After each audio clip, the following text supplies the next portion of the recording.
গত 15 জানুয়ারির নেই মঙ্গলবারও সাংবাদিক সম্মেলন করে আইএনপিটির সাধারণ সম্পাদক জগদীশ দেববর্মা জানিয়েছেন, কেন্দ্রীয় সরকারের নাগরিকত্ব সংশোধনী বিল 2016-র প্রতিবাদে আগামী 8ই নভেম্বর এডিসি বন্ধের ডাক দেওয়া হয়েছে।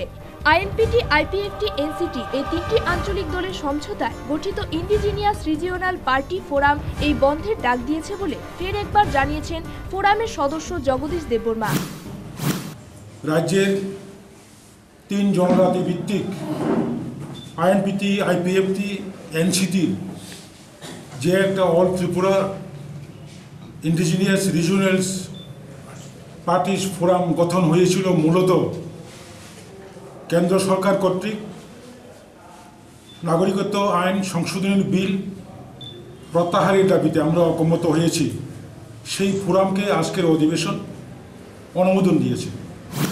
এদিকে মঙ্গলবারই বিজেপি প্রদেশ কার্যালয়ে আয়োজিত সাংবাদিক সম্মেলনে দলের রাজ্য সভাপতি বিপ্লব কুমার দেবকে এই বিষয়ে জিজ্ঞাসা করা হলে তিনি জানিয়েছেন, বিজেপির বিরুদ্ধে বা কেন্দ্রীয় সরকারের বিরুদ্ধে বন্ধের ডাক দেয়নি ইন্ডিজিনিয়াস রিজিওনাল পার্টি ফোরাম।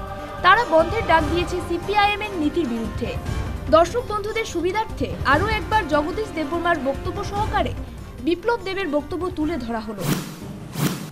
রাজ্যের 3 জনজাতি ভিত্তিক আইএনপিটি, আইপিএফটি, এনসিটির যে একটা all Tripura indigenous regionals parties forum গঠন হয়েছিল মূলত কেন্দ্র সরকার কর্তৃক নাগরিকত্ব আইন সংশোধনের বিল প্রত্যাহারের দাবিতে আমরা ঐকমত্য হয়েছি।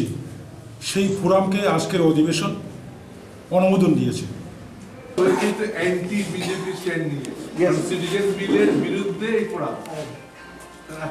দেখুন, আমি সে বিষয়ে সুনীতিকে বলার জন্য অ্যান্টি ফোরাম ওনারাকে বলেছে অ্যান্টি সিটিজেনশিপ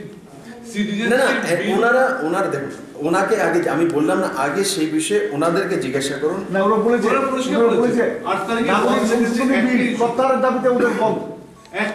এরা একটা ইস্যু করেছে, লিখেছে। এরা কি কি ইস্যু করেছে এদেরকে জিজ্ঞাসা করুন। দেখুন, সিটিজেনশিপ অ্যামেন্ডমেন্ট বিল এটা প্রত্যাহারের দাবিতে ওরা এক জায়গায় এসেছে, ওরা বলেছে 8 তারিখে বন্ধ করেছে।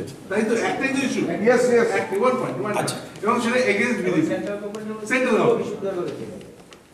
সেট আমি বলছি।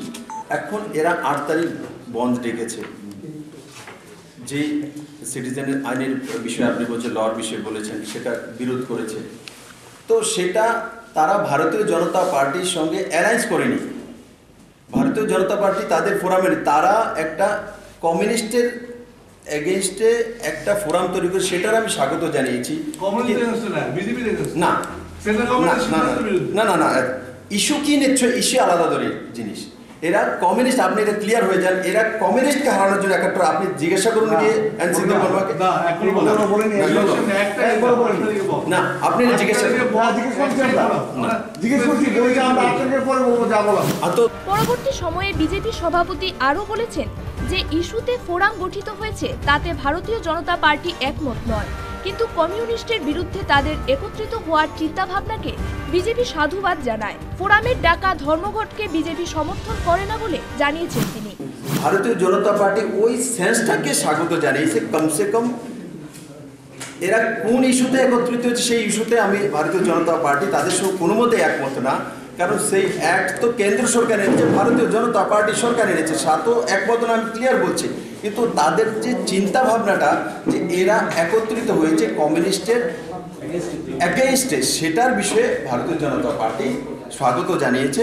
কিন্তু এদের তারপরে এরা 8 তারিখে বন্ধ ডাকবে, সিটিজেন অ্যাক্টের বিরুদ্ধে আলোচনা করবে, তা প্রত্যাহার করার জন্য আন্দোলন করবে, সেটা তাদের নিজস্ব কর্মসূচি। সেই কর্মসূচি ভারতীয় জনতা পার্টি কোনোভাবেই সাপোর্ট করে না। বিজেপি রাজ্য সভাপতি মানতে না চাইলেও ফোরামের সদস্য জগদীশ দেববর্মা সাফ জানিয়েছেন, কেন্দ্রীয় সরকারের নীতির বিরুদ্ধে তাদের বন্ধের ডাক। সব মিলিয়ে পাহাড়ের রাজনীতি নিয়ে কৌশলে ফায়দা লুটার যে চেষ্টা চলছে তা এক প্রকার পরিষ্কার। Bureau report, news vanguard.